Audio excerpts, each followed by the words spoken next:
Hello नमस्कार मैत्रिणींनो. चला आता आम्ही चाललो आहोत महादेवाच्या दर्शनासाठी. कारण काय आहे ना, दिवसभर मला वेळ नाही भेटला, पण त्याच्यामुळे मग म्हटलं चला आता 3-4 वाजता मला वेळ भेटला होता, तर आम्ही गेलो दर्शनासाठी. आहोने काढली ती सुट्टी दुपारून.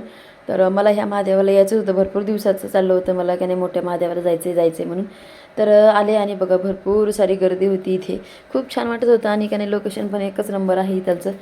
तुम्ही जर कधी आले तर नक्की या.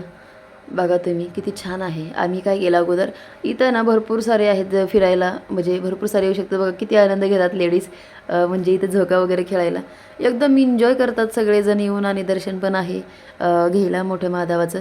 तर आम्ही सुरुवात आम्ही ना इथूनच करणार आहोत, कारण इथं काय ना सीतेची नाणी वगैरे आहे. आणि तिकडे एक बारव आहे जो की का नाही इतकं खूप पाणी वगैरे असतं. आणि इकडे सीतेची नाणी आहे, मी तुम्हाला दाखवते तसंच. तर असं म्हणतात इथून का नाही पाणी घ्यायची सीता अंघोळीला वगैरे, आणि ह्या इकडं तिची नाणी आहे. तर ते मी बघायला गेले होते. तर असं म्हणतात म्हणून मी पण तुम्हाला सांगते. सगळेजण असंच म्हणतात, हे बघा हे इथं पाणी घ्यायची ती, तिकडं अंघोळीची जागा आहे सीतेची ही. आणि इथून आहे रस्ता आपल्याला जायला. अजून आपल्याला इकडं महादेवाचं दर्शन घ्यायचं आहे. इकडं पण भरपूर साऱ्या ठिकाणाचे नाव आहेत, तेव्हा जे की मला माहीत नाही. जे मला माहीत होतं मी तुम्हाला ते सांगितलं आहे. आणि इथं हे महादेवाचं दर्शन घेतलं. भरपूर गर्दी होती, आधी दर्शन घेतलं आणि मग व्हिडिओ काढला, कारण काय ना गर्दी खूप होती त्याच्यामुळे.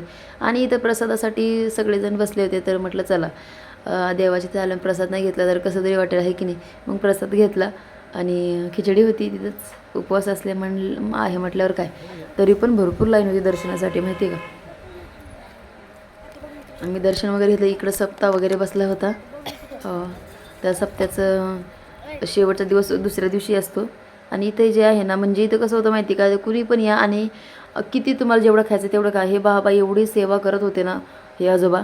भरपूर सारे ऊन होतं तरी पण सगळं बटाटे वगैरे उकडून वगैरे सगळ्यांना खिचडी वगैरे देत होते. आणि का नाही इथं असं होतं, जेवढं खायचं तेवढं खाऊ शकता तुम्ही.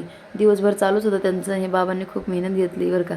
आणि आम्ही चाललो होतो आता आमच्या फायनल लोकेशनला, कारण इकडं आहे मोठा महादेव जो की मला यायचं होतं दर्शनासाठी. तर तुम्ही बघू शकता किती छान आहे. शंकराचं दर्शन तुम्हाला झालंच असेल,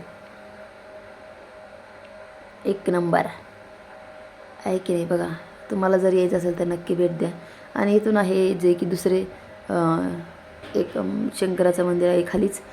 तर काय आहे ना, वरती रील्स वगैरे काढल्या, सगळ्या इंस्टाग्रामवर पोस्ट केलेल्या आहेत मी. नक्की जाऊन बघा आपल्या इंस्टाग्राम आय डीवर.